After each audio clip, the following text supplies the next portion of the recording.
Okay, good evening, everyone, and welcome to Equine Episode Examination, where today we will be discussing the Season 4 episode of My Little Pony, Bats! Exclamation point, because the exclamation point is important. Talking bats? That should have been the episode. Bats, question mark, exclamation point, question mark. That would have been the perfect title for this episode. I'm disappointed. Yeah, this is Equine Episode Examination, and this is your first time joining us, give you a little rundown on what we do. We're just going to discuss, usually the newest episode of MLP, but until that comes back in probably April, we're going back and discussing some older episodes and kind of giving our thoughts on them, our opinions, overall feelings of what we thought about the episode, maybe analyzing them a little bit, and kind of starting more general and working into more specifics of the episode. If you're watching this in a recording, we record this live, usually on Tuesdays at 5 p.m. Eastern Standard Time, so if you ever want to stop on by and actually participate in the discussion, we very much welcome participation in the discussion in the chat room here on CinemaQuestria.com. That's where the chat is. If you're also watching this live, not on CinemaQuestria.com, that's where the chat is there. So if you want to join in on the chat, make sure you head over there and go to the stream tab. So, with that, I'm Rain Shadow here, and I'm joined by a few people in chat, or in the voice call, I should say, here, who will also be discussing the episode.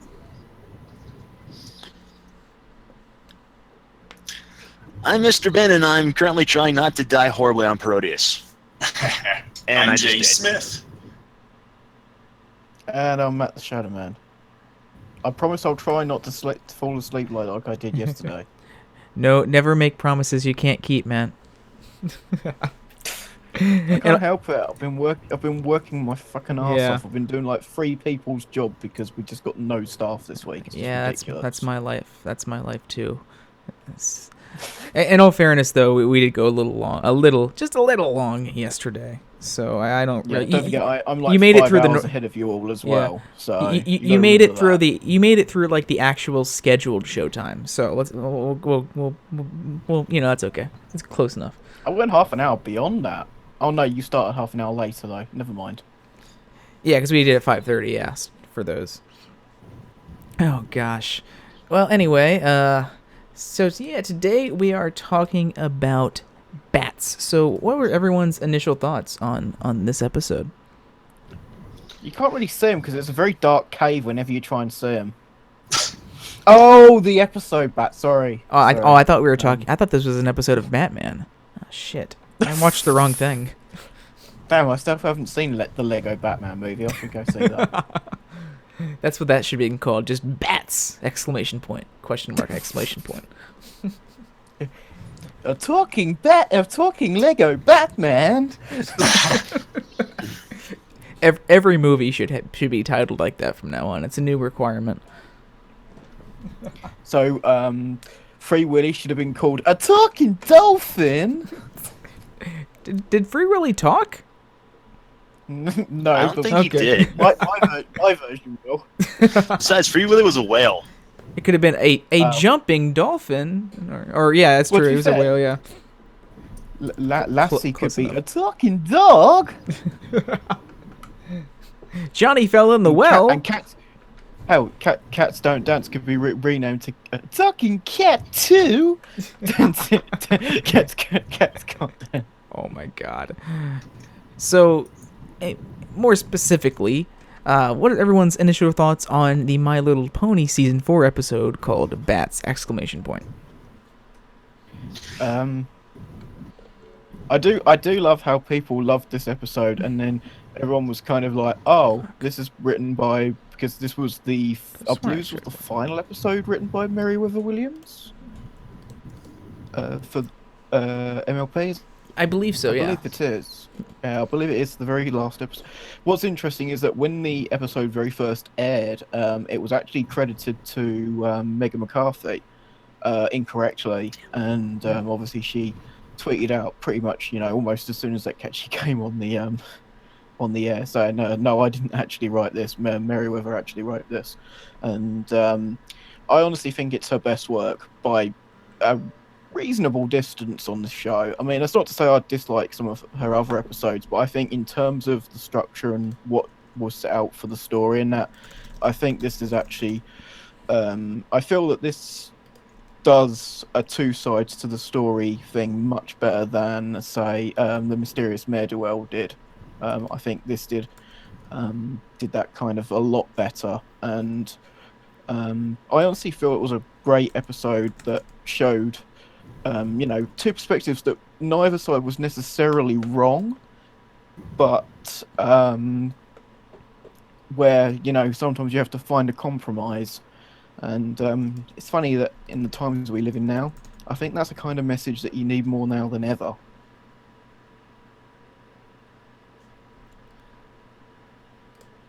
I'm just going through the other episodes that Meriwether Williams had written. Yeah, this was the last one. Use the list I made. Use that. Let's see. For TWIP. What is TWIP? TWIP. I guess This put week on in Wikipedia. TWIP. Just use the quick way. I'm just saying my file has all of them like in order as well, so you'd probably be quicker, but yeah. It's the only episode she wrote for season 4, I believe. I might be wrong on that. Yeah. Yeah, she wrote 2 for season 3. Yeah. Although one of them, I believe, was sort of out of necessity because did she write Spike at Your Service? She did. I'm about to say, Well, yeah. The teleplay. She wasn't the original writer for that episode. Dave Polsky originally wrote that with Spike and Rarity, but they didn't like it, and it was changed. But I feel that the episode should have just been completely... I think the idea should have just been completely scrapped and a different story was put in. But anyway. It was probably too late for that. Yeah. Anyway, I'm not talking about that today. Yeah, I mean... considering it's like, she got a lot of flack, and I think perhaps too much flack in some regards. She's a talented writer. I mean, she worked on SpongeBob when SpongeBob was actually good, or at least the original, few seasons of SpongeBob. So you can never take that away from her. And I feel with this episode, it was just a fun episode to watch, and it anything that reminds me of the Wallace and Gromit feature film will always put a smile on my face, and so on the note of the miscredit, I always found that hilarious because I saw quite a few people do a heel face turn on their opinion of the episode once they found out who the writer was. Wrote it. Yeah, that's started making really excuses, like, oh well, I mean, I guess it wasn't that good, and that kind of stuff. Once they kind of found out it wasn't Megan that had written the episode, I believe Megan was the one who was credited in the original TV airing. They have changed it since then in all the releases. I always found that hilarious. It's an edit that no one can complain about because it's actually a correct thing to do. Yeah, because I think going into the episode, I think we knew it was Meriwether Williams writing it as well. I can't remember. I feel like we knew it, and then it popped up. It wasn't. Megan tweet, because I think back when Megan was story editor, she was tweeting who was the writer, like about a few days in advance of when the episode aired, and I believe she did say that Meriwether Williams was the person, because obviously Meriwether doesn't have any kind of internet presence as far as I'm aware. So, and it was less people like being like all of a sudden, oh, I hate this episode. It was more those people started making like, trying to look for stuff that was wrong with the episode, I guess is the easiest way to put that. So, which was interesting. Which was kind of difficult because there wasn't too much wrong here. I have a few issues with it, but overall, I think it was a solid episode. I like the whole two-sided, the coin thing they're going with, and of course the song was great, and it had an interesting kind of twist. It kind of unexpectedly took a turn that you weren't expecting in the second half of the episode. But overall, it was a good, enjoyable episode. Definitely one of the more, kind of out there. I don't want to say out there episodes, but interesting in terms of like how Power Ponies was and how this one was with Flutterbat. Kind of, it wasn't just some simple slice of life kind of episode. It had a little bit more craziness or zaniness to it with that whole Flutterbat thing. I thought you were going to say it was going to have more bite, but I could have said, I missed that pun. I failed. Goodbye, everyone. I'm not welcome here anymore. I missed the pun. I suppose that's going to drive you batty now, isn't it? Oh God! Don't rub more puns in my face now. stop flapping the flames. That was a stretch. I suppose I can wing it.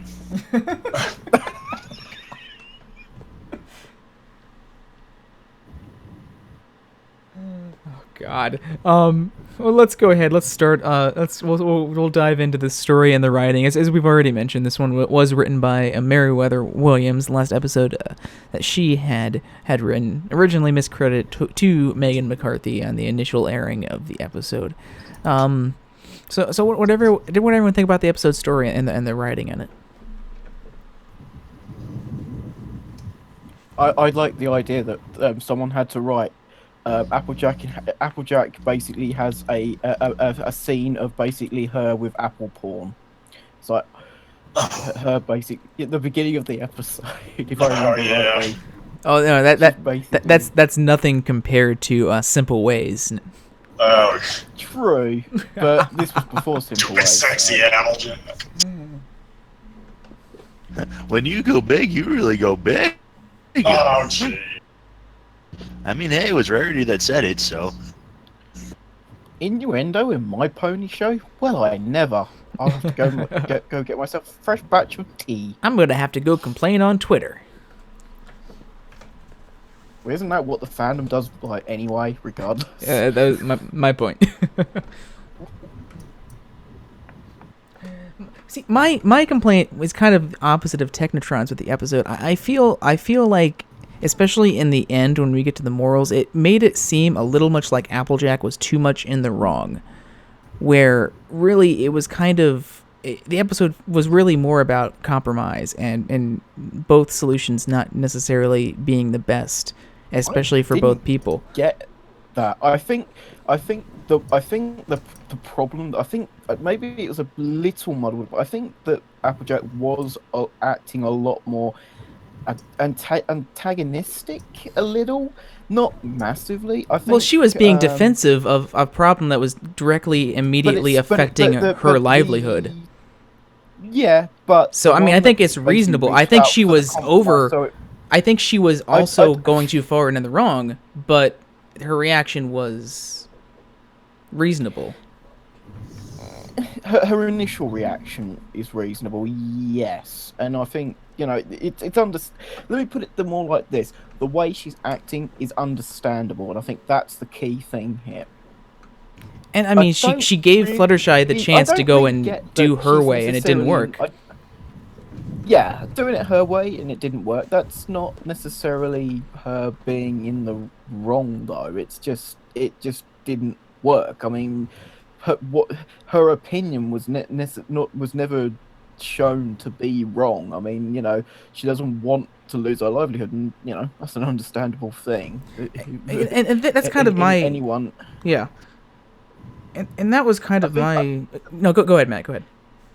The thing is with Fluttershy, she never, while she did sympathise, perhaps, some people might say she was sympathising a little too much to the bats. You got to remember, she loves animals, and as we've known as time has gone on, she loves pretty much any animal, even animals that you would probably not necessarily expect Fluttershy to like. Even Creepy Crawly, she has like some kind of affection for, which when you consider that she's like scared of her own shadow.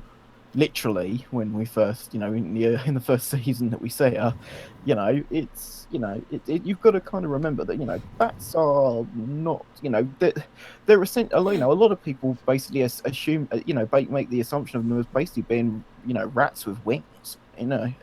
They are seen by many, particularly many farmers and many apple farmers even, as basically flying rodents, flying vermin, and I'm sure that's how.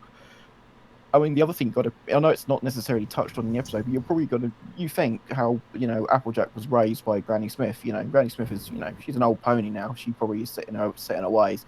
She's probably basically brought up, the rest of the Apple family to basically consider bats to be vermin, to be sort of exterminated on sight, kind of a thing, kind of a deal. And, I think, I think it may sometimes paint Applejack slightly in the wrong. It's a difficult one to really explain, because I suppose you're basically saying it's the tone and the sort of the presentation of the story seems to make Applejack seem to be more in the wrong than Fluttershy is. It's weird. It's weird because the episode. I think it's more perception that maybe because I haven't seen it very recently, but the problem lies with they kind of put. I mean, the problem lies that they kind of put aside that whole argument, like halfway that whole debate of right and wrong halfway through the episode, because Fluttershy gets turned to a bat because Twilight screwed up the spell or didn't see the side effects of it. But in the end, it's Applejack that seems to be the one that they're making learn the lesson at the end of the episode, which it didn't work what happened in the episode. I didn't think Applejack initially was necessarily in the wrong, and she isn't the one who directly caused the problem that happened in terms of Fluttershy turning into a bat. I mean, it was Twilight that was kind of short-sighted in there. It was an idea that was forced onto him by Applejack, I would guess, but not really. It wasn't Applejack's idea. It was Twilight's idea. Yeah, but Twilight was trying to fix a problem that was, set up by. The thing is, though,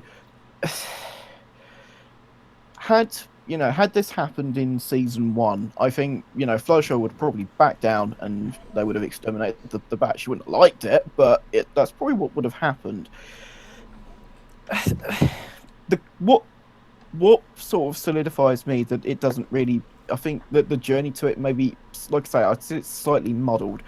What makes me feel that it's on the good side for me is that the actual idea of what they do in the end of basically having like a small area where the bats can obviously have their feed and then sort of leave the rest of the crop.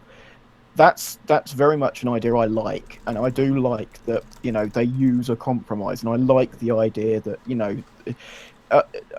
I suppose you could say the big problem with the episode is that perhaps they should have concentrated more on the discussion between the two, and perhaps just had sort of more ideas that wouldn't necessarily have worked for a variety of ways, rather than have what's basically a sideshow in terms of Flutterbat. As enjoyable as those scenes and all that is, it perhaps sort of muddled the story up a bit, and that perhaps was probably the sort of the issue that you're having here. And I don't think the story was meaning to paint Applejack necessarily fully in the wrong, but in the end it sort of may have sort of pushed it sort of in that direction. But I don't think they painted that Fluttershy was 100% right either, though. So that was kind of the problem, is that they kind of set up this whole compromise situation where you have these two these two ponies, Fluttershy and Applejack, with very different point of views here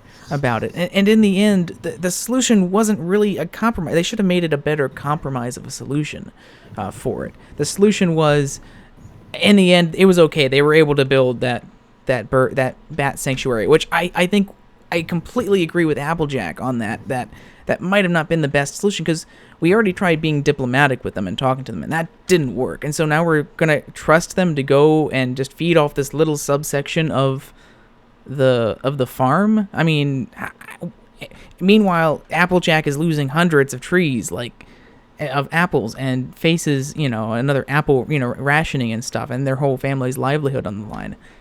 And I don't know. It's just, I guess, really think they could have done better in the episode of finding that compromise and focusing more on actually making a compromise. And like Matt said, I really think because it comes down to that twist in the second half of the episode kind of just cut all that dialogue short. And now it's no longer about finding that compromise. It's about Applejack giving up her opinion, giving up her side of the argument because she cares for her friend more, which is good, don't get me wrong. Like I said, I do like the episode overall, but it was kind of like going from one moral to a different kind of moral, and then in the end going back to that first moral without actually spending most of the episode on it. There was never a direct discussion or that side bit. I don't really think that it just.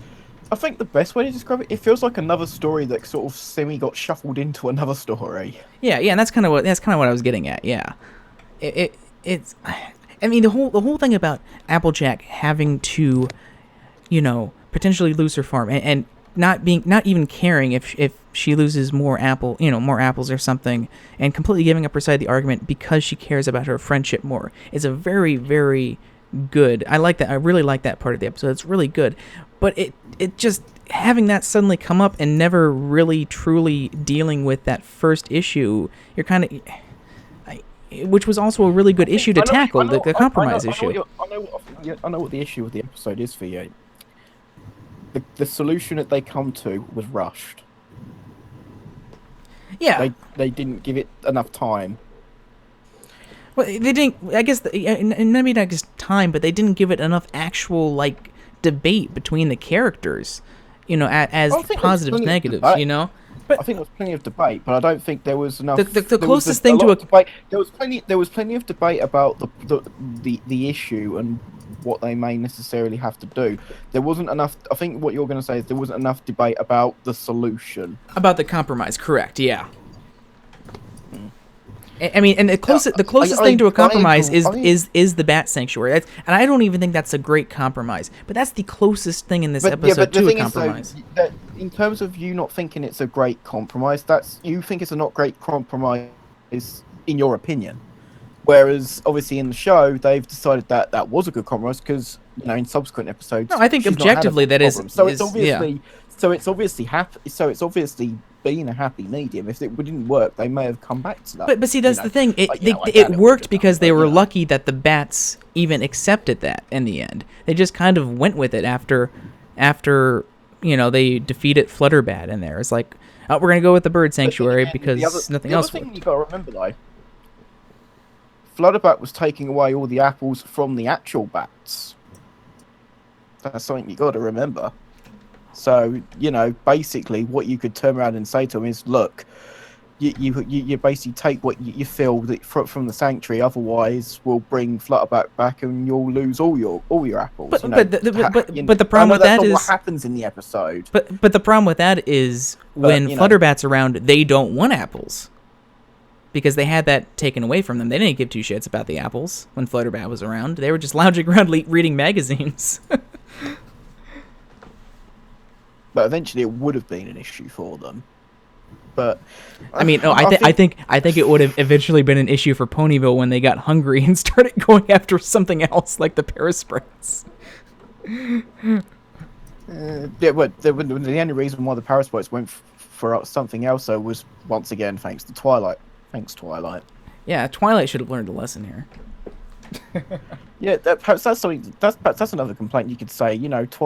Twilight, basically trying to change the behaviour of animals is. Let's just say it's fraught with it's a path of good intentions, but not paved with necessarily the great outcome. Oops, let me look up the transcript really quick.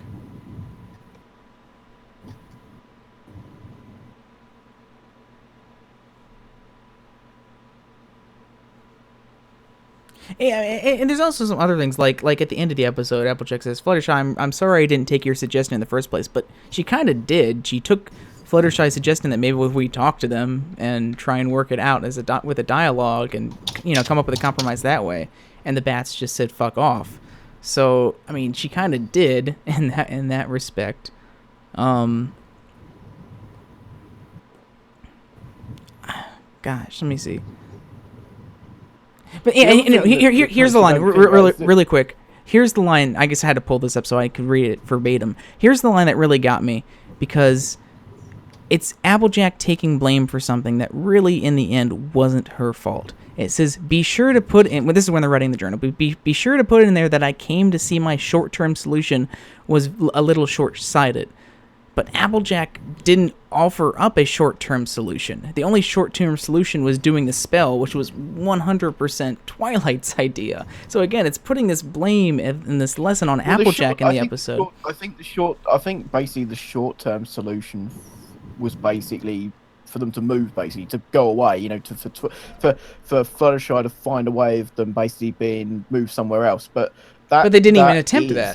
They didn't even attempt that. They were going to attempt it. They didn't attempt it, but that was what she was suggesting originally. I don't know whether, like I say, this is the thing with it being muddly. Whether that was what her original plan was, and that's what she's talking about, or whether it's because, you know, basically the idea from Twilight was something that was manifested from, because basically it seemed to me, you may disagree, that Twilight, while trying to basically try and help be in the middle ground to try and find the solution, she seemed to me to side more with Applejack. I mean, they all did. I mean, pretty much all of them did. That's in the song. Yeah, and this is the thing. I think, you know, what I think would have been better is if it had been more evenly split. I think that would have helped. Because this is not the first time we've had Fluttershy basically be on her own, and you can turn around and say, "Oh, it's Fluttershy standing up for herself." It's like, well, yes, but we've had that. We've seen that already with Discord. Yeah, and I think that's what would have made the episode better if they had all of the Captain America, it would be like Captain America Civil War, but in each of the main six taking a side, kind of split up, and then actually having Civil War, Civil War, yes. But actually focusing the episode on that and focusing on each of them giving, you know, arguments or trying different things that are very much short-sighted and very much extreme in their own viewpoint, and in the end having to work together to come to a compromise. I think that would have made the first part of the episode work a lot better than just throwing in Flutterbat and completely throwing the first part of the episode away. Flutterbat looks so fucking good though, and that's the thing. I really like that part of the episode too, but it's like it could have been two episodes. It's probably the best part. Honestly and truthfully, to me, it's the best part of the episode. To me, yeah. Almost everything else around it is just fluff to me. Tim, sorry. Sorry. I was gonna just kind of agree with Tim there and saying it kind of does work out to a moral I can see about maybe saying you're wrong even if you weren't, in order to move on from a debate something that's hurting your friendships. And I totally agree with that, and it does fit with the episode. But it's such a stretch to make that fit into the episode, and if that was the case, that they should have focused more on that of the moral, because that would have fit a lot better at the end.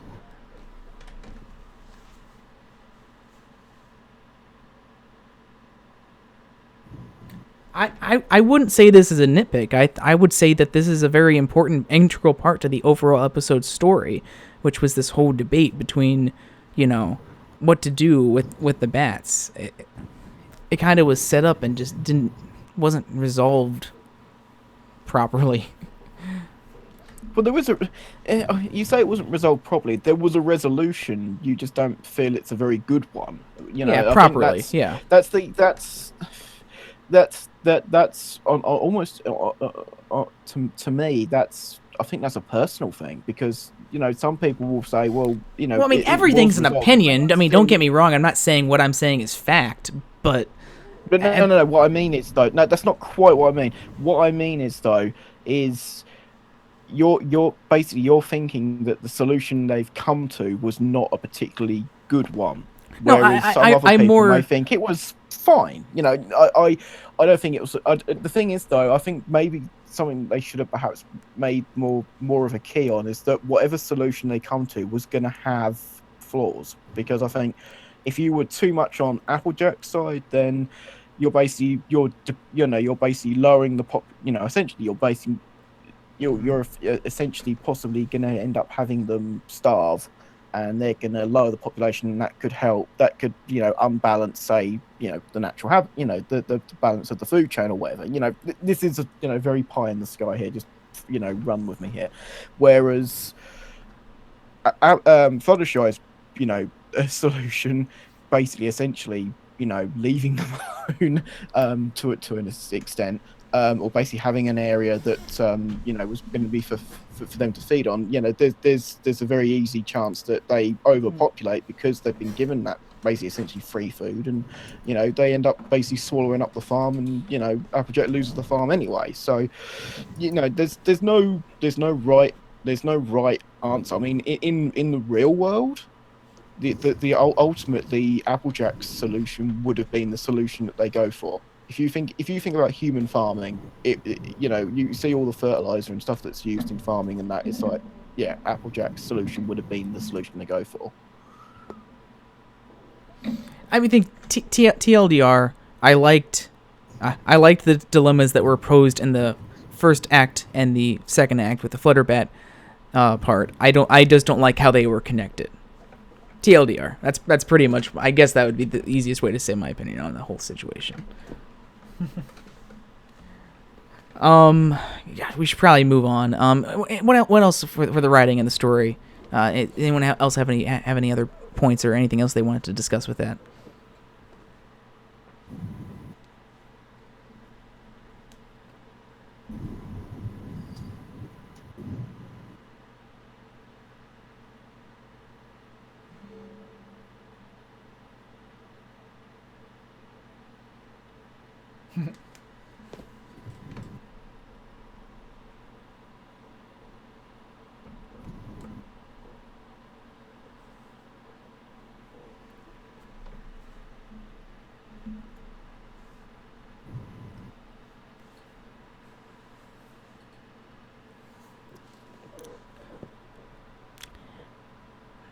Yeah, definitely. I don't want to get back into that whole discussion again, though. Everything I could potentially comment on right now is going to get back in. Yeah, Twilight. Twilight and her spells.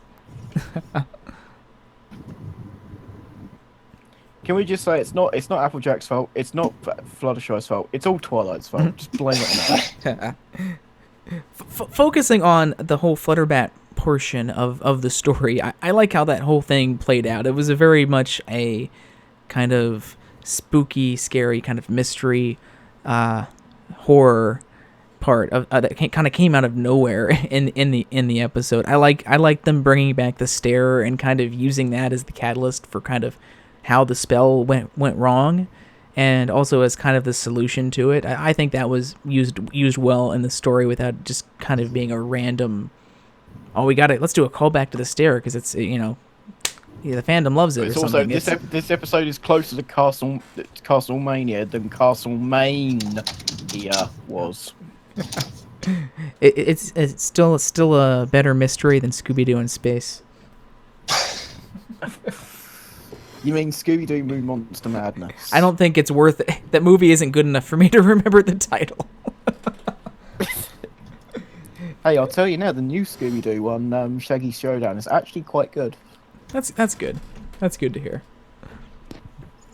I'm glad that they didn't get held back by the space one.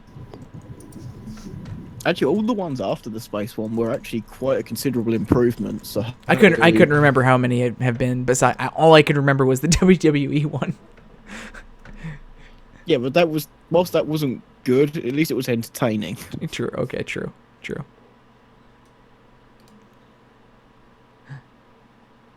Although I will admit, the 5-minute YouTube clip I saw for it was probably better than the whole actual movie. Especially the bit with Connect.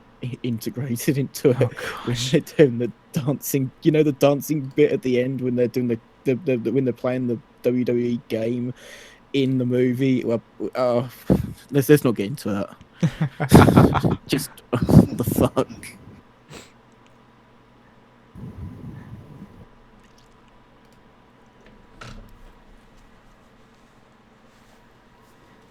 The whole kind of tone and atmosphere, and this is not necessarily all story. You're kind of getting a little more into storyboarding animation as well here, but that whole atmosphere through that whole kind of scene leading up to Flashback, the whole part of the episode that took place at night there was really well realized, and I liked a lot of the cinematography and the writing in that.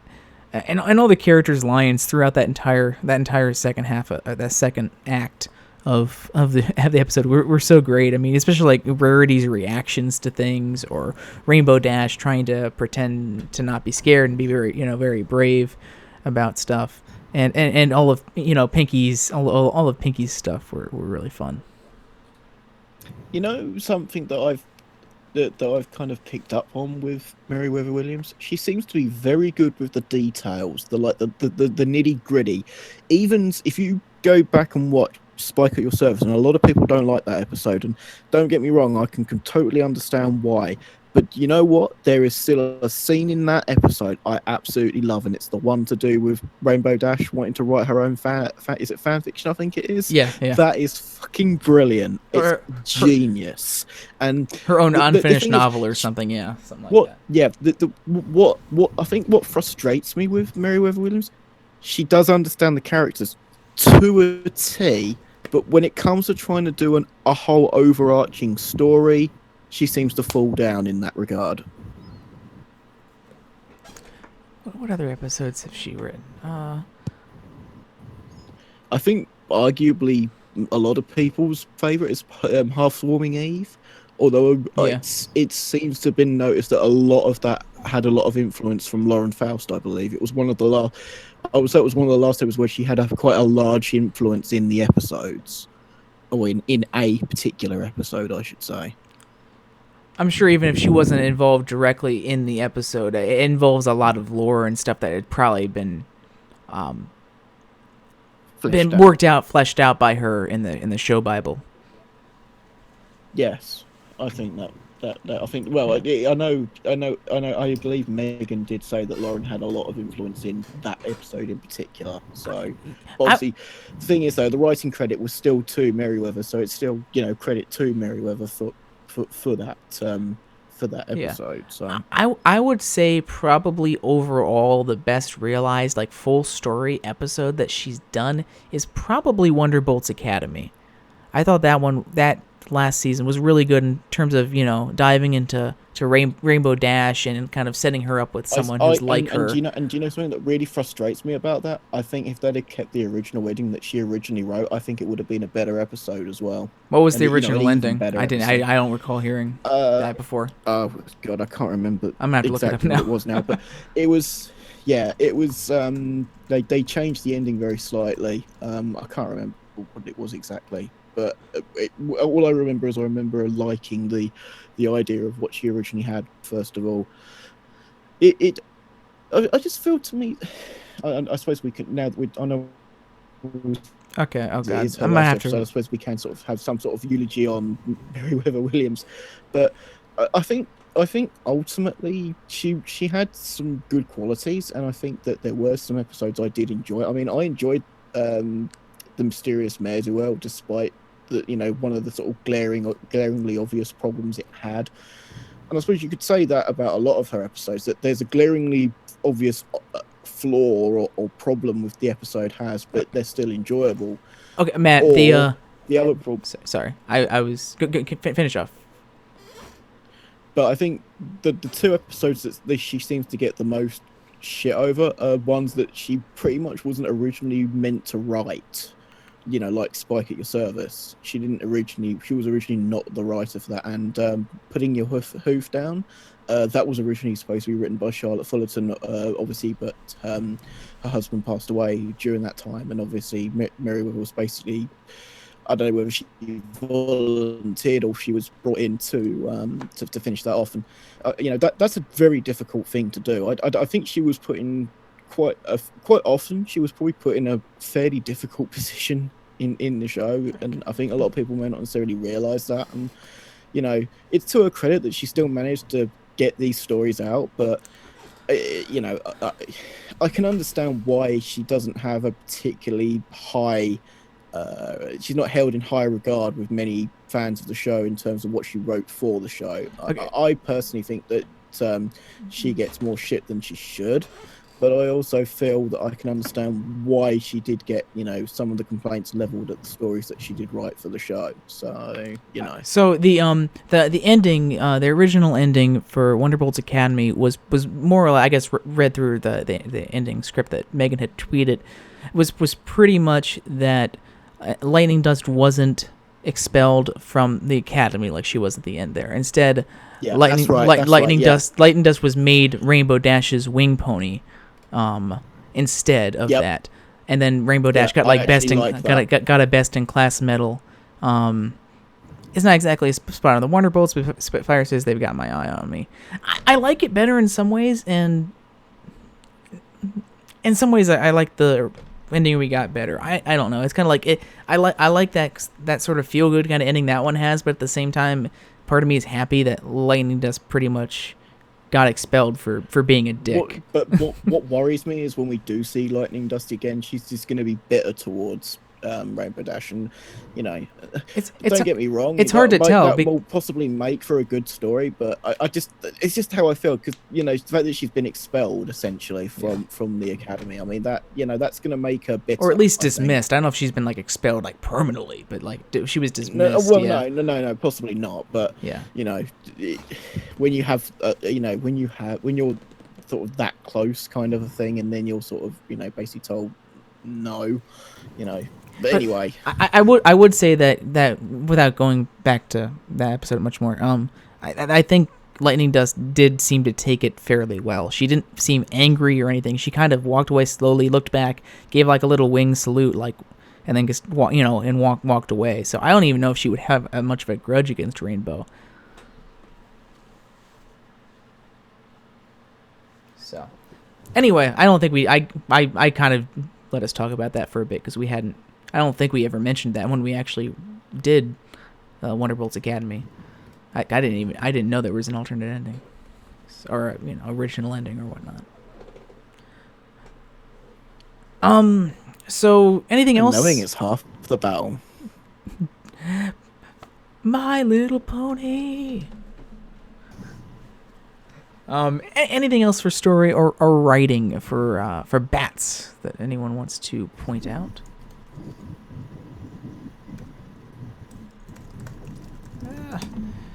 There we go. Get back to the page I was on.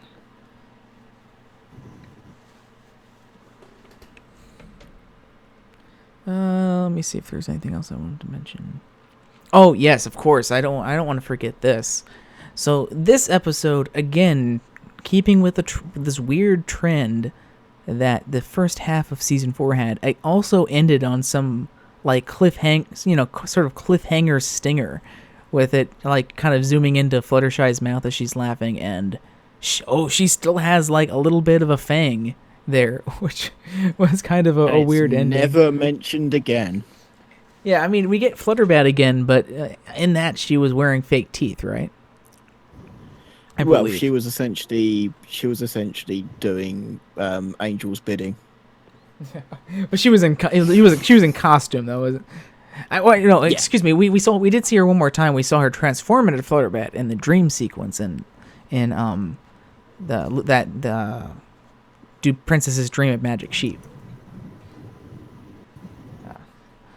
But yeah, that was kind of a weird. Again, it's all on its own. It would have been just kind of okay, I throwaway gag, whatever. Can I just say? But it was again massive opportunity there. She should have been a tree in that dream sequence. Sorry. God. but it wasn't in this episode. It was on its own it would have been one thing, but just because again so many of the episodes leading up to this one all had these weird endings that kind of were like dun dun dun kind of endings, all in this short time frame. It was weird because it really feels like they're building up to something with all this, and then nothing ever was mentioned again. Well, Castlemania's, a lot of people seem to believe that was T-Rex, but but they never reference it again. They never say, "Oh yeah, that was T-Rex there," or even say, "Oh, that was the pony." So he was the pony of shadows. That was the idea.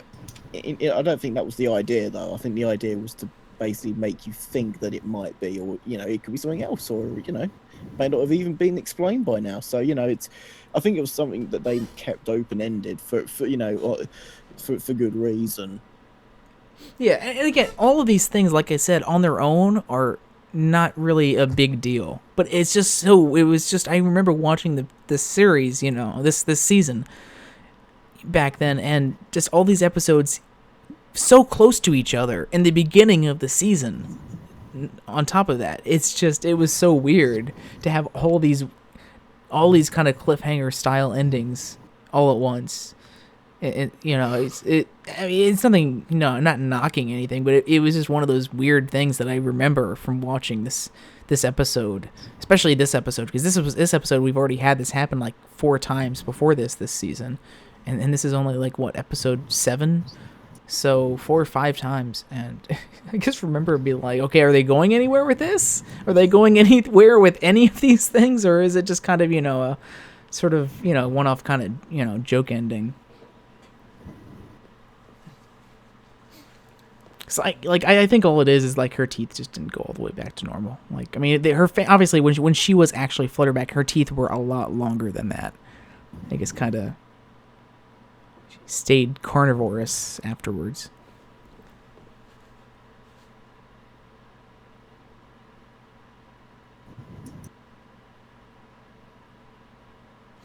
Yeah, that's like what Mr. Ben's saying there. That's something I was waiting for as well. Like, I'm like, okay, so at least with this episode, they're obviously setting this up so they can revisit it at some point.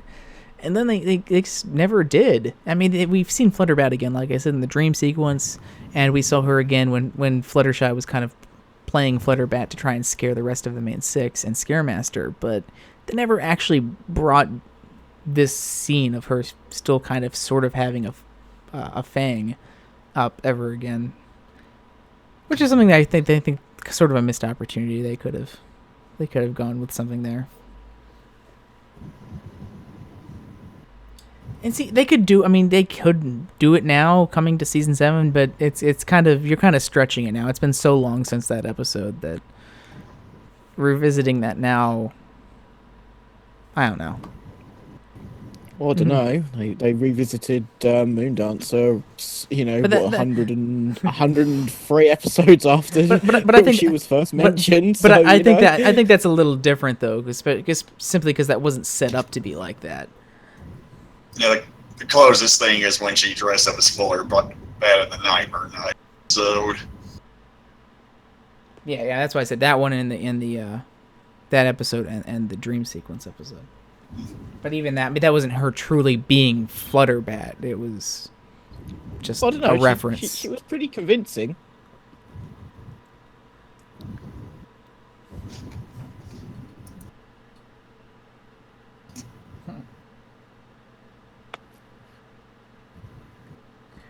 Let's see. So let's move on. Move on to the characters and character discussion now.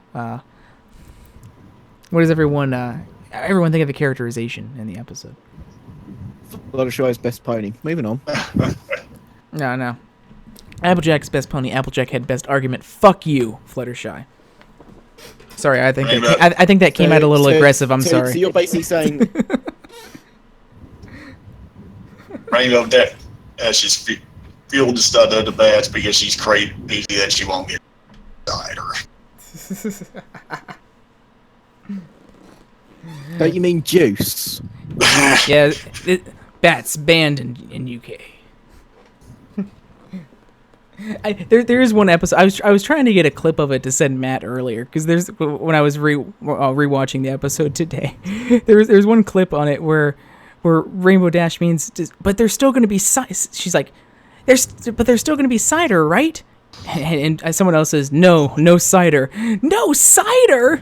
And I really wanted to use that clip as a follow-up to, like, Rainbow Dash, or someone telling Rainbow Dash, or Rainbow Dash saying that the episodes are being shown earlier in the UK. There's still cider, right? I still want someone to try and redub Super Cider Squeeze... Super Cider Squeezy 6000 or whatever Super it's Speedy called. Cider Squeezy 6000. Thank you. Yes, that one. Juice, that juice, episode. juice, juice, Thanks, juice, Larson. juice, Yeah, juice, exactly. juice. I want every single cider term changed to juice. But make it a really, like, bad job and just do one juice and then just copy and paste it the entire song. No, I know what I could do. I'll use, that text-to-speech program. Oh, that's, like, God. literally use, like, a million YouTube things. Juice. Super speedy, juicy, squeezy. Oh, God, Tim. I was tempted to make the joke, but I wasn't going to. Juicy. Oh, it was nice seeing Rainbow Dash's alcoholism be brought back in the episode, though, and kind of making that her reason for supporting Applejack. And that's kind of. I don't think it's meant to be alcoholism. I think it's just know. that she likes a nice apple beverage. But she's pretty addicted to it. She's totally an alcoholic, guys. And actually, if they actually did go for the way Matt was suggesting earlier, but with like kind of splitting each of them up, one supporting, some of them supporting Applejack, some of them supporting Fluttershy. I mean, this would have worked so much better too, with Rainbow Dash obviously being on the cider side, 100% only because of cider, no other reasons. Well, you know that Rainbow Dash goes to the AA, the Appleholics Anonymous group. It's secretly run by Applejack, and she just convinces them to get more apples. God, how many things in pies does she have? She's the mafia. She runs all the businesses from her shadowy behind the things. What is it that she doesn't do? She secretly runs Equestria. The Apple family does. Celestia's just a front.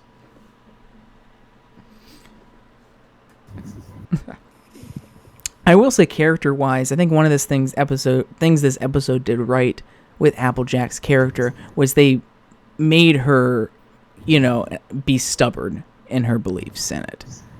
And I think she has good reasons to believe what she believes, but they did make her very stubborn and resistant to Fluttershy's point of view in it. And that fits so well with her character, and I'm glad they kind of brought that back here and sort of made it a fault in the episode, because I think that's one of Applejack's biggest faults that isn't always kind of given in episodes. You might want to record this, everyone. Rain Shadow is admitting that Applejack is anything other than perfect.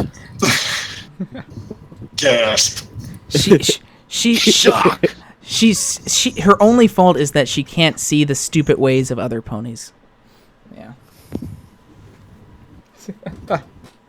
But no, I mean, but seriously, I mean, that is one of her faults, and something she's always had since apple bucking season and the first season, which is still one of my favorite episodes of the series.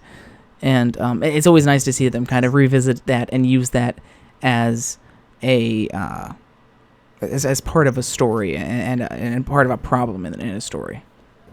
I think that it's weird. I know it was probably only the second time you ever saw this. It still felt weird having Fluttershy digging her heels in on something, though. It was very unusual to see, because obviously she, the problem obviously that Fluttershy has was, it was sort of manifested from her shyness, was basically not really standing up for herself and basically having not a lot of self-confidence, and that's something that's, to be honest, at least around her friends now, it's almost an issue that's kind of melted away, more or less. Yeah. I mean, and they kind of and kind of not in this episode, because she does give into that kind of that peer pressure, and that comes back as a moral at the end, with the stare of it. But in terms of the first part of the episode, she's very firm in like standing up to Applejack and her friends there. Applejack was wrong. No. Yeah. No. Okay. Well, Fluttershy isn't a drunk, so she doesn't care about her. She doesn't care about the cider as much as some other people do. Fluttershy is secretly trying to take down the Apple Mafia. That's why. No, basically, what they don't realise is Fluttershy is growing her own apples, and she wants to make a rival business.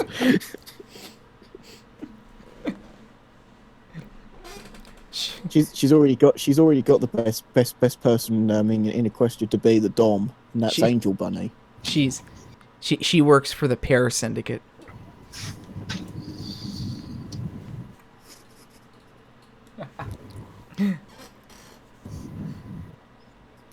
She's the Parasprite Queen. It was interesting in the episode seeing Fluttershy as Flutterbat though, because that's probably the most aggressive really we've seen her for an extended period of time. And it was definitely something different for her character and the series.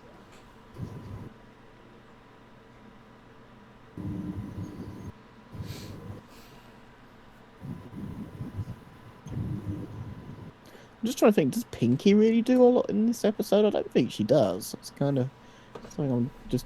she's there. I distinctly remember she was in the episode. Really, no one other than Applejack and Fluttershy and Twilight do much in the episode. All of them are kind of there, and they state their case or their purpose, and help try and find the solution, but I mean they don't really do much. They're just kind of there. Rainbow was literally there just to basically make the joke of she likes cider.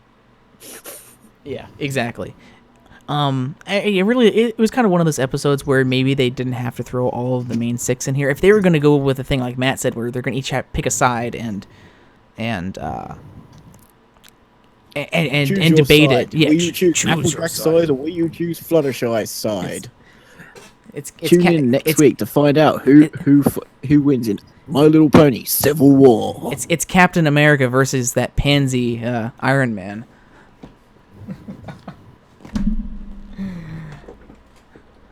But yeah, they could have, the episode could have done without all of the characters there. I guess Pinky was kind of there just as comic relief for most of the episode. Rainbow was there, like Matt said, for her cider addiction. And Rarity was there as comic relief, to be honest. Yeah. There's some reasons to have them there in terms of making all of them kind of take Applejack's side, but that really doesn't go anywhere. It's kind of, from there, it's like, instead of taking Applejack's side and executing it, Twilight just comes in and offers a different magical solution to it, which goes haywire. So you really could have had Twilight come in and just have Twilight, Applejack, and Fluttershy in this episode. So the true moral of this story is, it's all right to bicker, just don't listen to Twilight. I think we already knew that before this episode. There's reasons they're there, and I think they did add a lot of comedy to this episode. And I'm not gonna, cause Pinky and Rarity's lines in this were had some really great stuff and funny stuff. I'm not saying they shouldn't. I'm not saying they shouldn't. I know. I'm not saying you are. I'm just saying I'm not either. I'm just saying that I don't think story-wise that they really did much. And if this wasn't matter. Yeah, if this was an episode that was written in like one of the more recent seasons, like season 5 or 6, they might have gone with. They might have gone just with maybe Applejack and Fluttershy and Twilight in the episode, because this is still back in a little bit farther back in the time where a lot of episodes try to include as much of the main 6 as possible before they started focusing just a couple. What would happen in a season 5 and in particular season 6 episode? It would have Starlight in it even for a minute fraction of a second, and people would bitch and complain about it.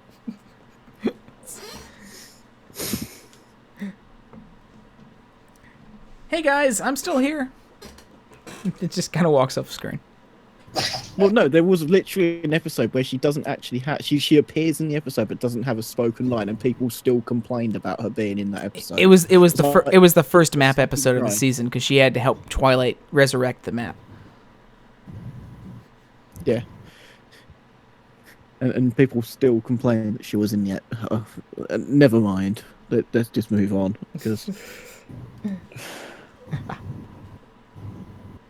it's bad enough talking about the complaints about the movie, even though we've only seen like still shots of the 6 characters.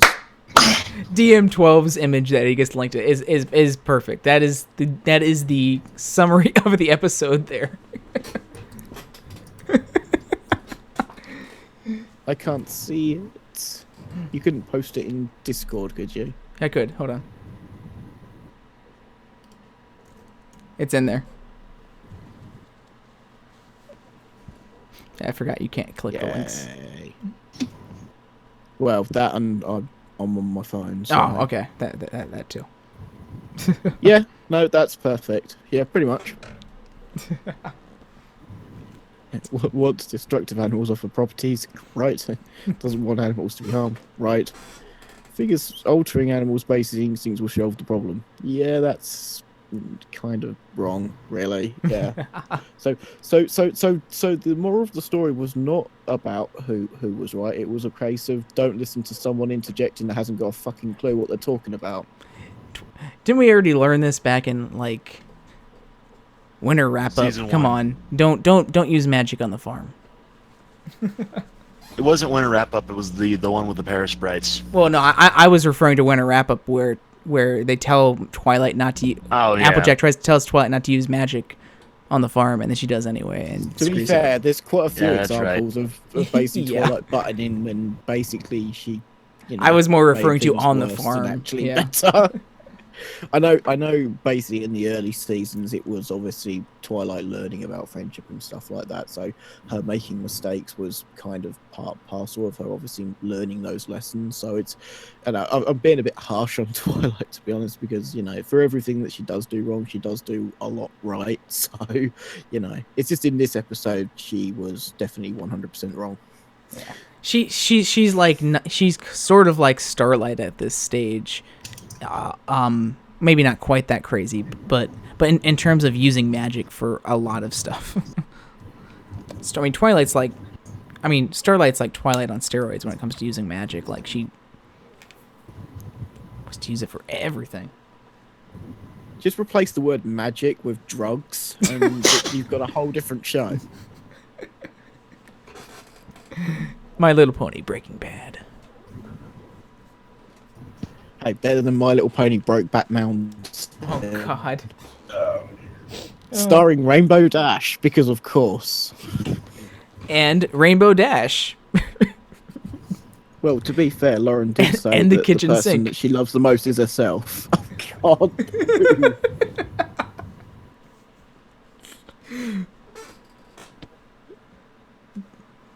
Oh gosh. What else? Anything else for character that anyone has, or characterization that we missed, or any other characters we missed here? I'm drawing a blank. Was Spike in the episode? As far as I'm aware, he wasn't.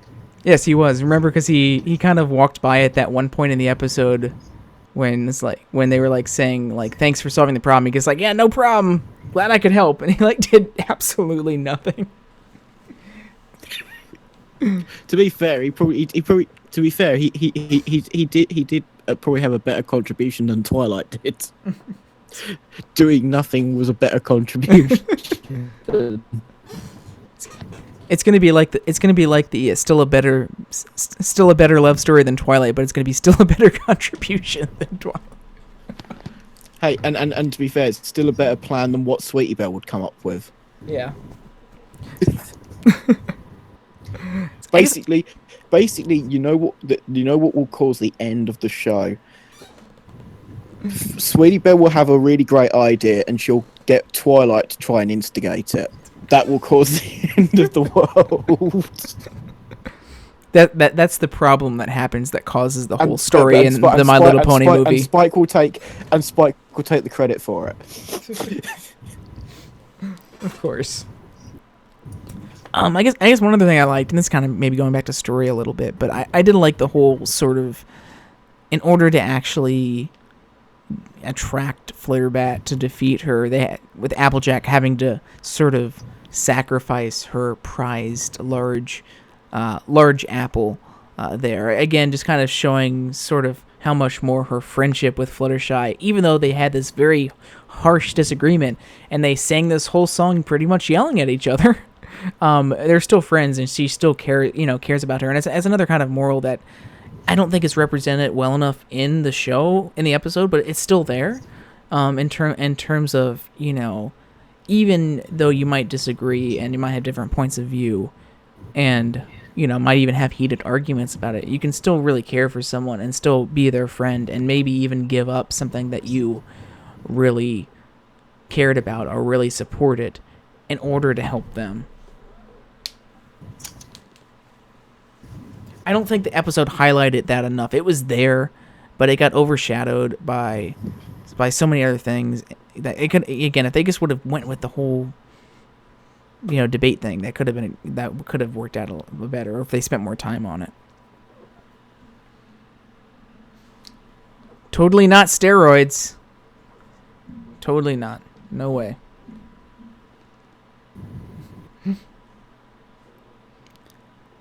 Hey, we saw last episode what Fluttershy on steroids is like. Oh God.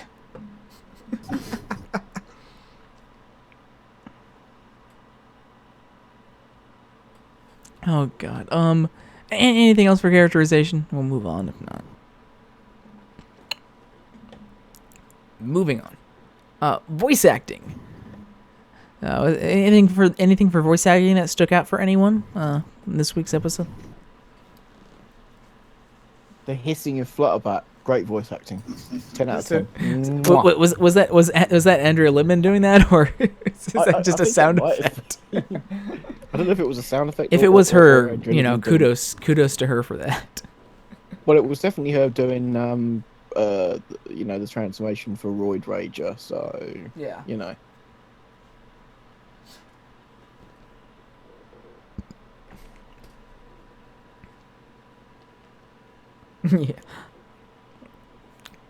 yeah, that's the squealing was good.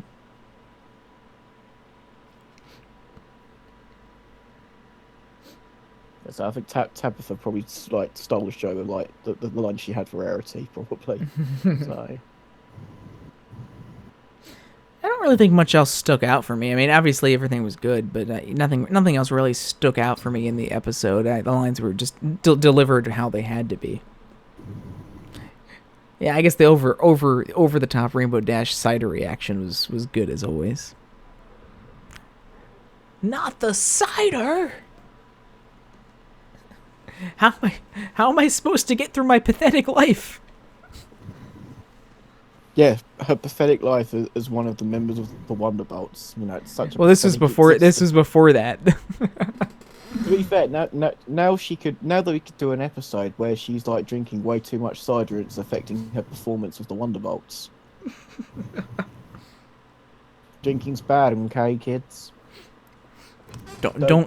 Fly. Don't yes, drink and fly. Yeah. Don't drink and fly.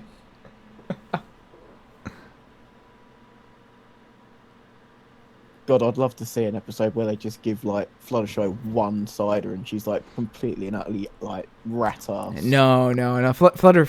I see Fluttershy as someone who can handle her liquor. Oh, what you mean? She drinks everyone over under the table. Yeah. And not even be affected by it. I believe I read one fan fiction where she drinks quite a bit of wine to keep her nerves calm because she's because she's so shy and nervous of other ponies, and basically because of the stress of looking after all the animals that she's got. Well, that's where I kind of liked that idea.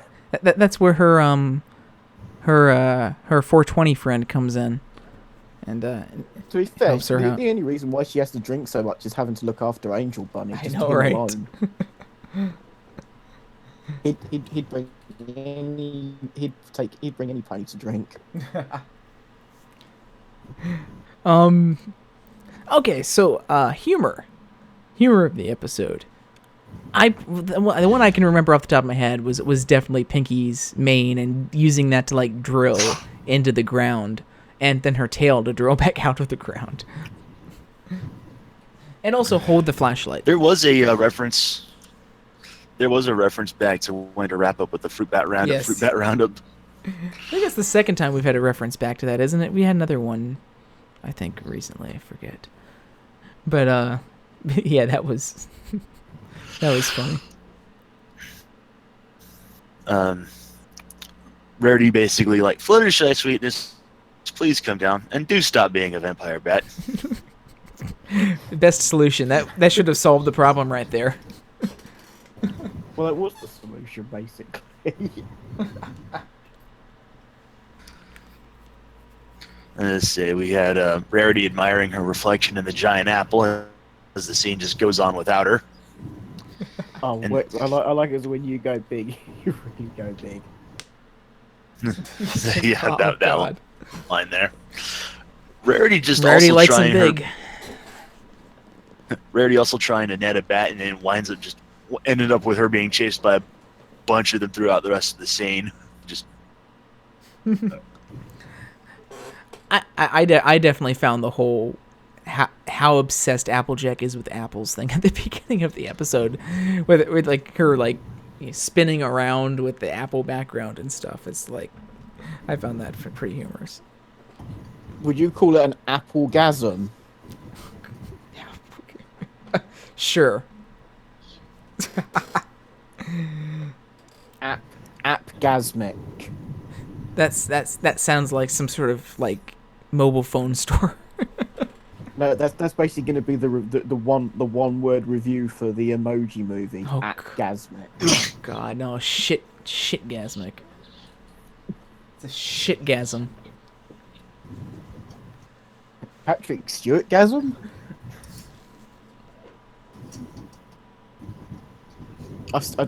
I'm never gonna get over that. He's never gonna live it down for me. Where if I ever meet him at a convention, obviously my first question will be about Star Trek: The Next Generation. The next one will be, what on God's earth made you think that was a good idea to do the Emoji Movie voice? Oh, piece of shit. That comic there is gonna trigger me. No, that comic is wrong, Draw Ponies. Because we did try Fluttershy's solution, and they didn't want any shit. Flutterblast didn't want to have anything to do with any sort of thing they were saying. So why would Applejack believe that they would go to their side of the apple farm? Sorry.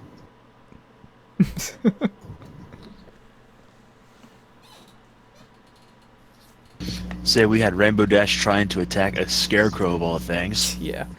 I know this was mentioned earlier, but if I guess I have to mention the whole Rarity in that like hazmat suit, and then cutting to like from her perspective inside the helmet with the bat licking the visor. Rarity was just a gold mine of comedy, just this one particular episode. Like I said before earlier, it's just really amusing, just the type of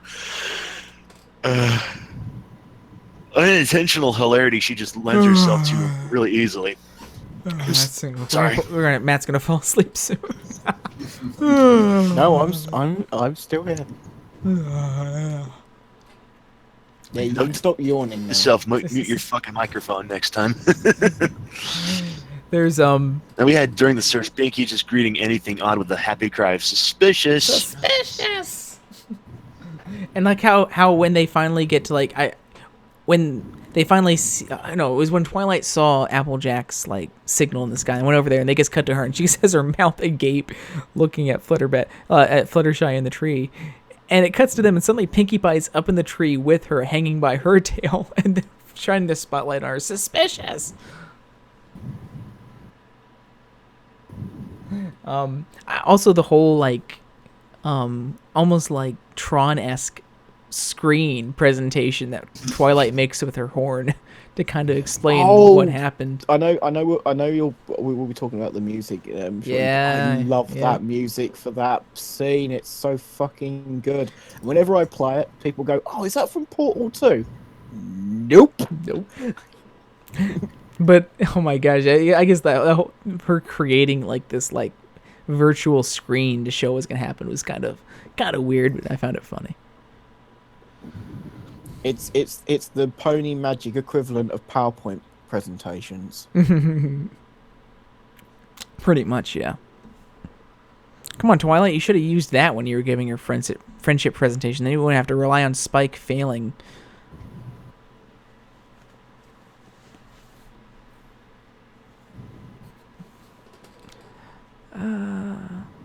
Anything else humor-wise? Trying to think.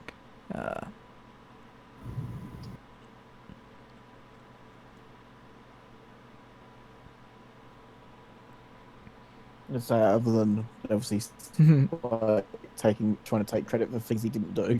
Yeah. He's just barely in the episode at all. He's like, yeah, no problem. I got this. Why do I now imagine like whenever he's like talking to Princess Ember like on his own, it's like, yeah, you know, I've saved Equestria a few times. You know, I saved them from Discord, and I saved them all from a changeling invasion. There's this one time that Tyrek was about to destroy the library, and I stopped him. Why is the library still like a chart? Oh, that was Twilight. Yeah, she did a spell bad. Yeah, I totally saved it. She was trying to do magic, and it sort of reflected off the mirror, bounced off, and she farted, and it just ended up on you don't want to know. It was a big mess. Oh God. That's what you call magical blowback. Spike, what are you talking about? She just go with it, Twilight. I got a thing going here. I think I've made it to second base.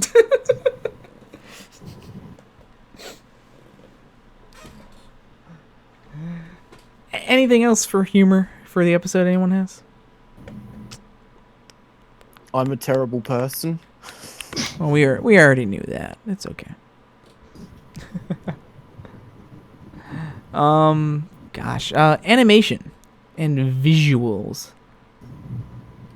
Flutterbat is best thing ever. A lot of visuals were actually really. Yeah, they had all that good shading and far effects during the night scenes during the whole sequence that added to the.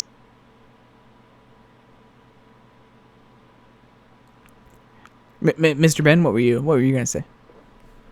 I said a lot of the visuals were really well done in this particular episode, especially Rarity's reflection on the giant apple. Oh God, that cut off in the wrong time on my end. It sounded like you said vagina. What? I'll just type it in the damn chat. The reflection in the vagina. I heard the rest of everything you said though. All the night scenes were great. Of course, again, going back to that whole season 4 lighting, and they really had that kind of moonlit. They were dark, but they had that kind of moonlitness on them, and the shading and shadows from the moon, which looked really good. We have a lighting engine. By God, we're gonna use it. and just some of the some of the shots in that scene were great. I really loved the cinematography when they're all walking through the woods and the camera's just kind of panning from left to right and following one of the characters walking while the rest of them kind of walk towards the screen, and all of like the trees have like that what's the word I'm looking for? The depth, because they have the depth when they're scrolling. Like the multi-plane camera kind of feel to it. And it feels like something that can only really. It feels like something that Flash is very good at. At least it feels like anyone that does something, when Flash is used, really well. Which obviously this show, it's probably one of the best examples of Flash animation done well. And I think there are some advantages to Flash that you just don't get in other types of animation. So it's interesting to see that. And yeah, I mean, I absolutely think the regardless of what you think of the story, I think it is very well themed, and the setting and the way, and just the way things are just set out. I mean, I love the contrast where you've got obviously Applejack, basically celebrating the fact that it's another apple, an apple, Applebuck season is about to begin, and then like the transition for when it like turns into mush into her hooves. It's just the stark contrast in like the background colors and the shading basically alone it's just really, really good. And I really like in that at the beginning of the episode and when they kind of do it again halfway through, when Applejack is kind of sitting there waiting for the sunrise, and the animation, the lighting of the sun coming up and just going, and the sunlight going across all of the fields and eventually reaching Applejack was so well done.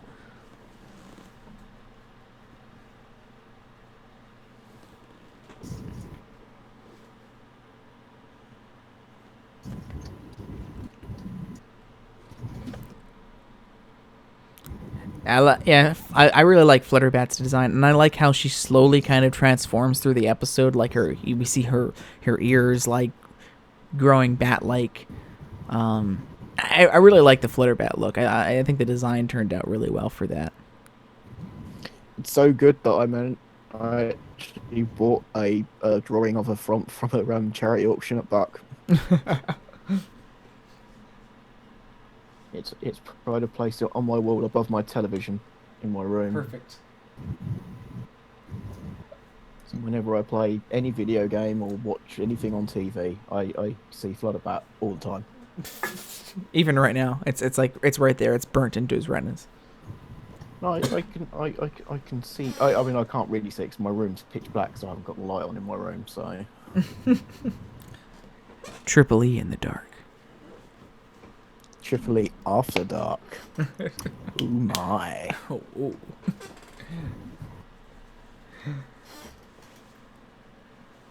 I really liked the when Twilight does her spell to reverse the effects of what happened, and she kind of, and Fluttershy gets like wrapped in that weird like purple magic and stuff. That the effects animation on that was really well done. Of that kind of swirling around her and wrapping her, and then dissipating. And when it dissipates in sort of a small explosion, and all the particles that come off are like bat shaped.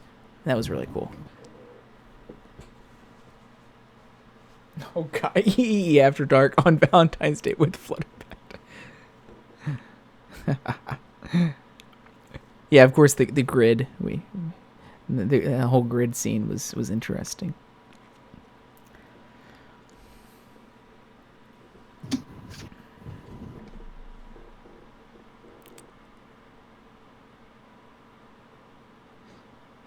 All the visuals during the song were really good. I think it's probably one of the better songs like visually in the series. And there's a lot of really cool effects, a lot of great lighting and shading. I mean, the whole thing with Applejack sort of like having that cape and having the shadow come off of it into this giant bat behind her. I like how that transitions between being very dark and moody for Applejack's parts, and when Fluttershy is trying to be more positive and saying, "Oh, the bats aren't all that bad," the bats' designs change, so we see how they look from each of their perspectives. So Fluttershy, they look all happy and friendly, have big eyes, and of course they look really evil and devious and with red eyes when Applejack's talking about them. And like all the backgrounds change, and you can see it as we shift between each of their parts in the songs. There'll be like a wipe across the background, and it'll change from very bright and cheery and happy for Fluttershy's parts to like all the trees being dead and the sky's red and everything's really dark and lit, very harshly with a lot of shadows when we get to Applejack's parts. And I love that visual contrast. It really helped see the two differences between the songs. I've just thought of a great analogy here. It's an argument of how Batman should be portrayed, and it's between Applejack as Christopher Nolan and Fluttershy as Joel Schumacher. Oh god. Actually, DM12, that's something else I did want to point out, and I forgot to point it out in the humor, is when we're in the song there, and each of the characters has that close-up shot that you linked to there of them singing, and all of them, of course, look very serious and about the whole situation. And we get to Pinky, and she's just there smiling and has this big open eyes, and the background's really bright and pink for it. It's just typical Pinky. She breaking that fourth wall.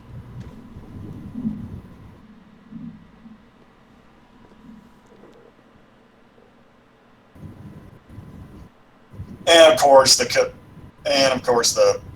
callback to Winter Wrap Up where Pete is.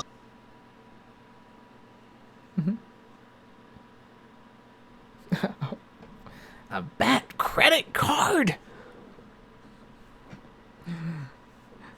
You know what? Fluttershy should have a credit card, and it should have a picture.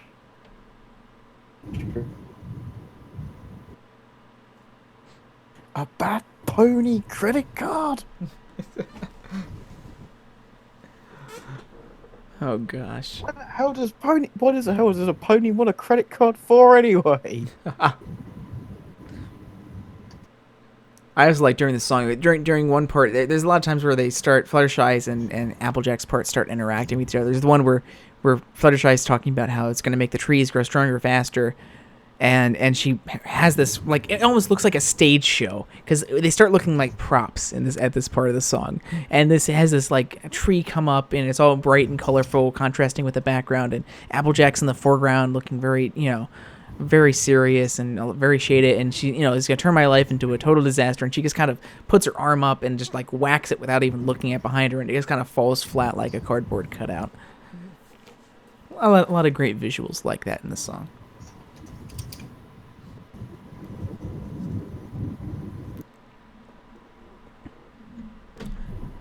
Anything else for visuals and animation that anyone wants to point out?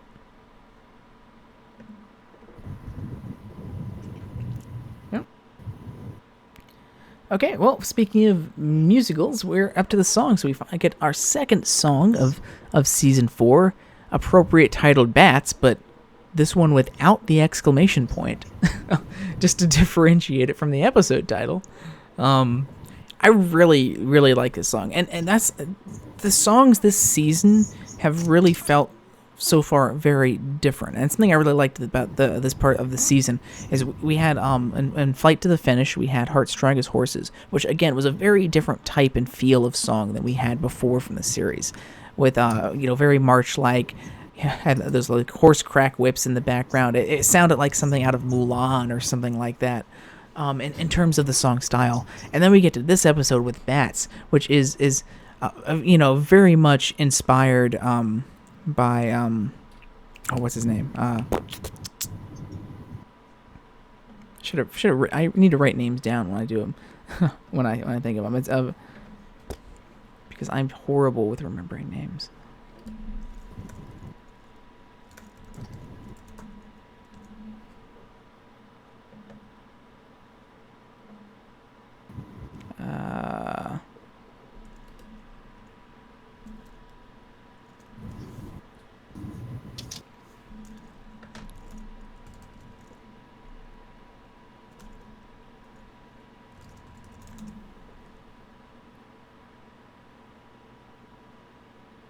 Shoot.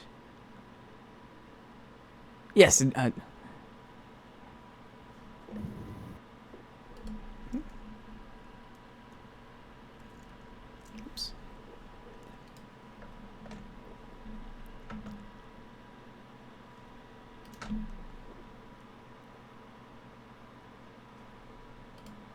So sorry, had to close something out there. But yeah, it's very much that has that very Danny Elfman kind of inspired feel to it, in the song, which I really like. And again, just very different, a different feel from songs we've had previously in this series, and its tone and instrumentation, and dialogue and vocals as well. With a lot of stuff kind of sing-talking in it as well.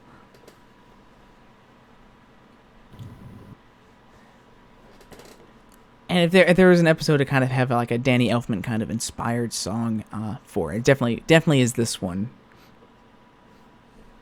So here we'll go ahead and we'll listen to the song here. Actually, whoops! I'm gonna have to change this over so you all can hear it.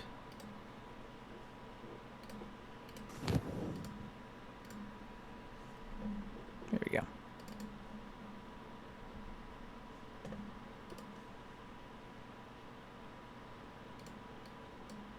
So here is Bats.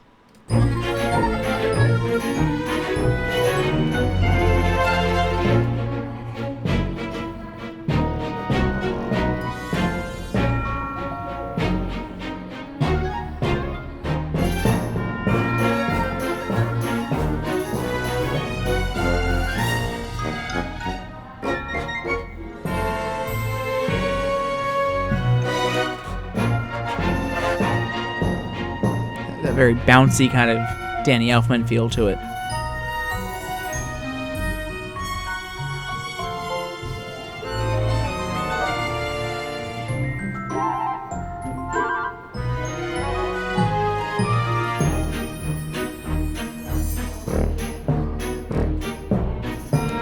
A lot of bass as well. Bassoon in the background there.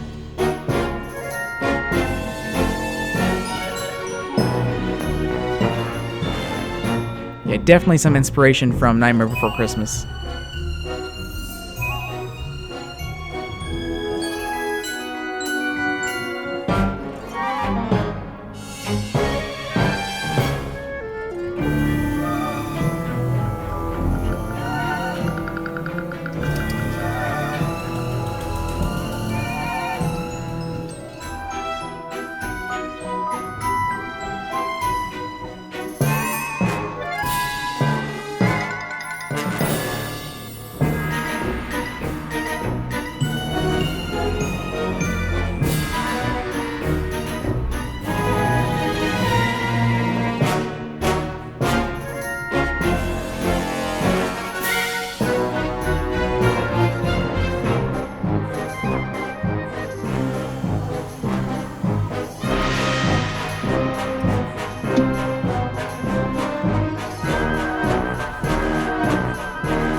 So yeah, definitely one of the more kind of unique sounding songs of the series, and it's really fun to listen to as well. It has a really nice instrumental, and it's nice instrumentation in it, and I just really love that Danny Elfman and kind of inspiration influence on it, which fits really well with the episode's theme as well.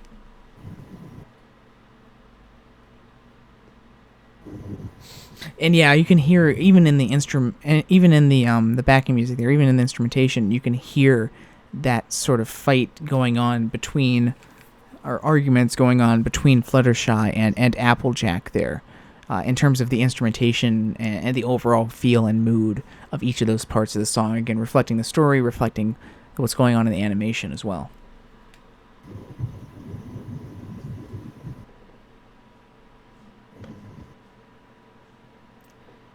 So, then we got the score and the backing music on it, which also has a lot of kind of a darker and spooky kind of themes for it. We start out with this very Old West kind of style musical theme for Applejack as she begins her much anticipated apple bucking day here. So let's get to episode 7 here. There we go.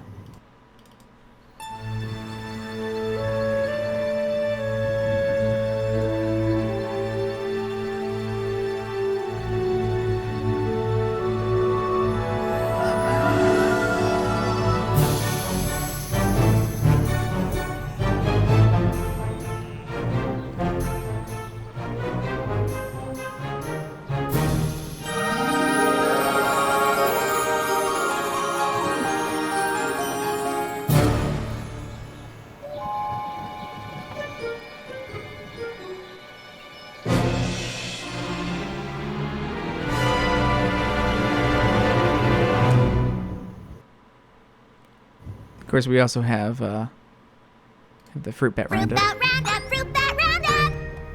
Even the same. It's a nice little thing worked in there. I just work that reference to the song. Wim Anderson working that reference to the song into the score there as well, since of course the song was written by Ingram. Let me get to this one where we round up all of the bats. Fluttershy does her stare, and Twilight does her spell, and then they realize it didn't work. So a lot of nice little themes in here.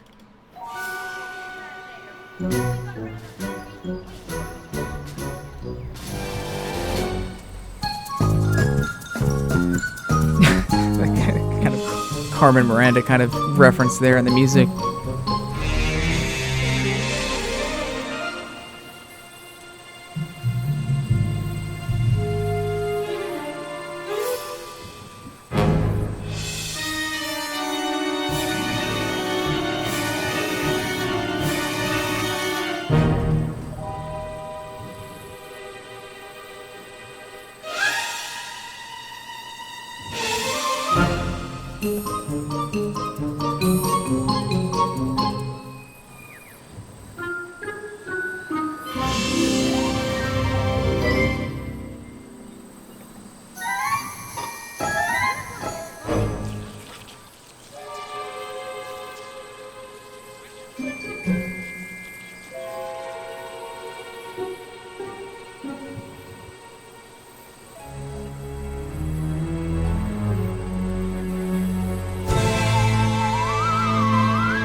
A little bit of a darker version of one of Fluttershy's motifs there, right before she does the stare there. And of course, we have that stare, kind of spooky, ooh, kind of score there for her stare. And here's Twilight doing the spell. It seems to be pulled right out of the Matrix with those really blaring horns kind of crescendoing in the background there. Something you'd see during a lot of the Matrix scenes, especially like the slow-mo scenes. And from there, it continues a little bit, and we get to a reprise of that, the kind of apple bucking day score that we heard at the beginning of the episode. So now we get to the stakeout part where they're all kind of walking around in the nighttime there. So a lot of spooky score for this next track.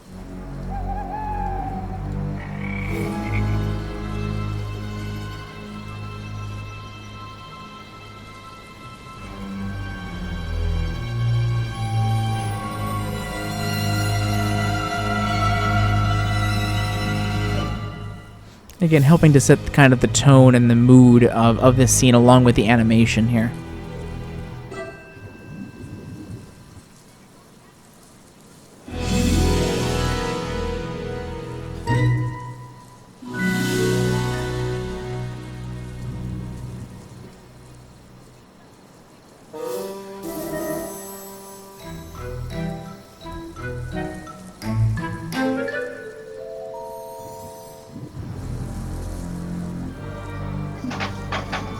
This is a little bit of score that we actually heard back in Castlemania as well.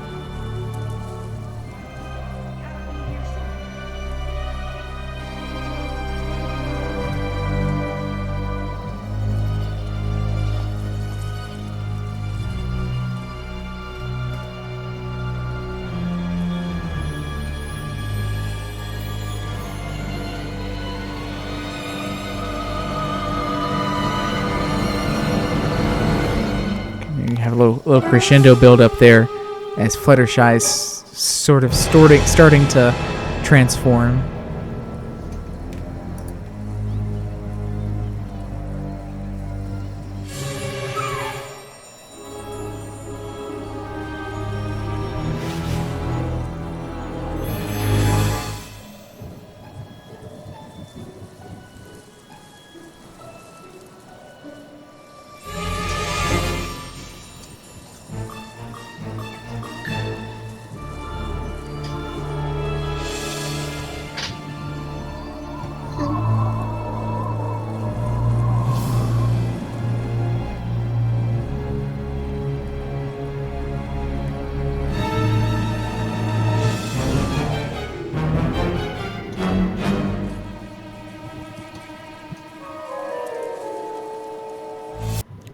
So next we'll get to the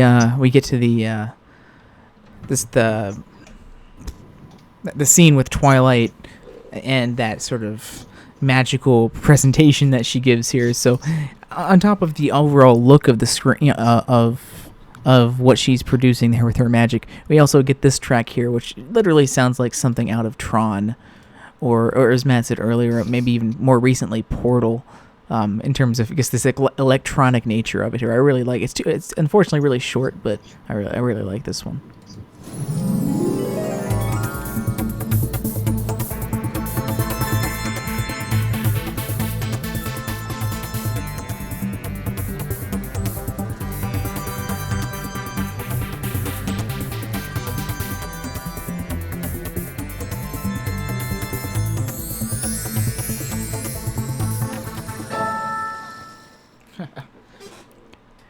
Something quite different for the series there, but something that's really nice. Let's see. Then I think the last one we get here is this the final chase, chasing after Flutterbat here to try and get her to turn back.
And there's that Fluttershy motif that we heard earlier, done in the more melodramatic, kind of sad way, as Rainbow Dash is saying all she wants is her friend, or Rainbow Dash, as Applejack is saying all she wants is her friend back there.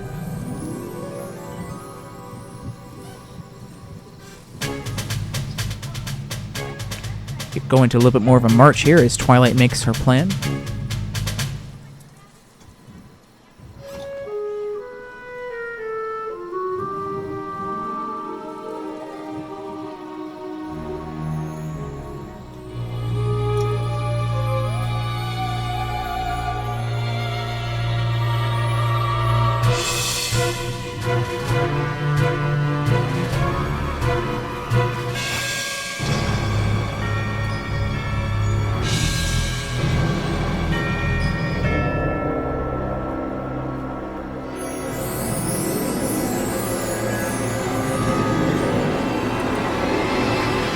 Here's that very Matrix-sounding theme again as Twilight reverses the spell.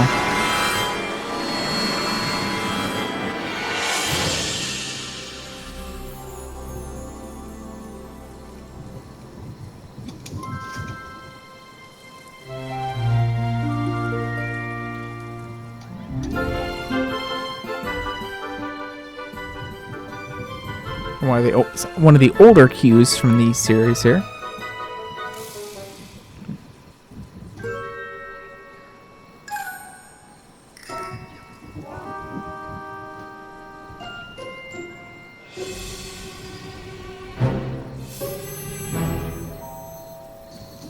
And that pretty much does it for this episode and the score. So, really interesting episode. A lot of the darker stuff has that kind of like some of those Matrix cues, and that one track there, more of a Portal Tron-like music there. So a lot of kind of diversity in the musical styles there, and of course the song is just fantastic. And again, just MOP taking on like a different style of song again, and inspiration from a different musical. And really delivering something really great. So I always like it when they try something new with the music, and this was just another case of that.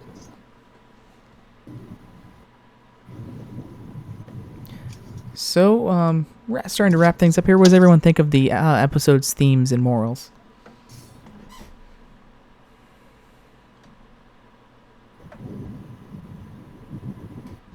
The hell did I just do with mine? What did you just do with your morals? And I closed it out. What did I do with my morals? God damn it! It was page that I had it written down, and I closed it out, and I didn't think I'd to have it else somewhere. Okay, so basically the moral here is that the immediate solution to a problem isn't always the best solution. And if you disagree with your friends, don't be afraid to speak your mind. Also, don't be a dick. I like how casual that was. Also, don't be a dick.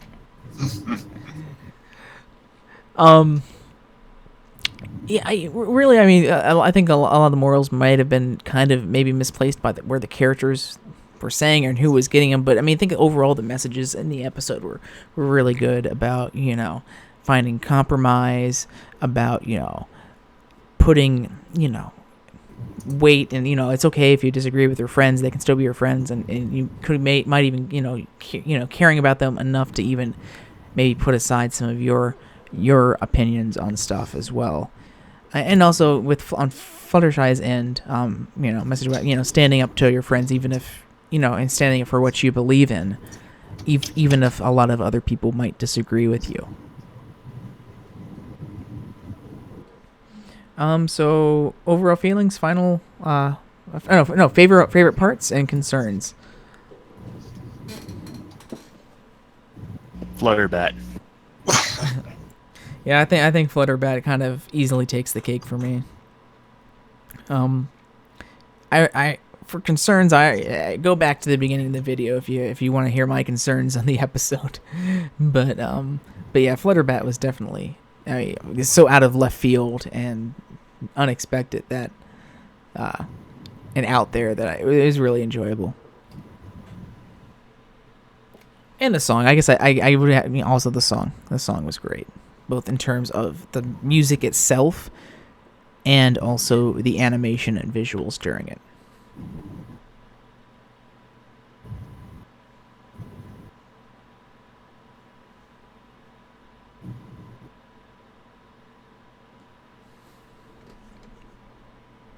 So, overall feelings and final conclusions, final thoughts?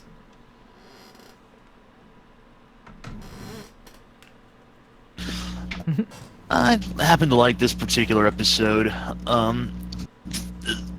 Basically just for taking liberties on new designs, taking things in a bit of a different direction. I have to admit, I wasn't expecting Vampire Flutterbat at all. Yeah. So, with I almost kind of wish we saw a little more of her, but at the same time, that's kind of what we got fandom for that. Yeah, I mean, fun fact. It could good. There's a bit of a fun fact. So there's a fan fiction that someone wrote about Fluttershy being a vampire that was actually written a year to the day that the episode was released. Wow. Yeah. Coincidental? Possibly. I'm not sure. Yes. So. Frankly, I really like overall this episode. I like a lot of the things it did. I do feel like maybe could have made this kind of two separate episodes. I know that it's kind of hard to do, being, sort of what happens in the first part sort of sets up the second part. But I would have really liked it more if and I think a lot of people were expecting this as well, if they would have more focused on like actual the whole thing of disagreements and finding a mutual solution, and maybe having two, because they set it up so well with Applejack and Fluttershy having two such brash different opinions of it and extremes of those opinions, which is something that's really relatable, especially nowadays in real life, and coming to some sort of conclusion. And instead they went with let's just have this crazy thing with Fluttershy comes a vampire bat, and Applejack has to put aside her views in order to help her friend, which is also a good message, but I kind of ditching that first message, which was so good. I just didn't really like that, but overall, I mean, it was an enjoyable episode, even with all those things I said about it. It's still really enjoyable. I really enjoyed Flutterbat, and I do enjoy the messages that were within it, even if I don't think it was executed necessarily the best that it could have been.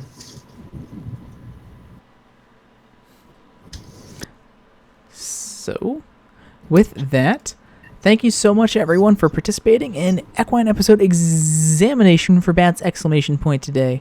I think Matt might have... Did he drop, or did he just He probably just fell asleep again? Sweet dreams of Flutterbat, Matt. Sweet dreams.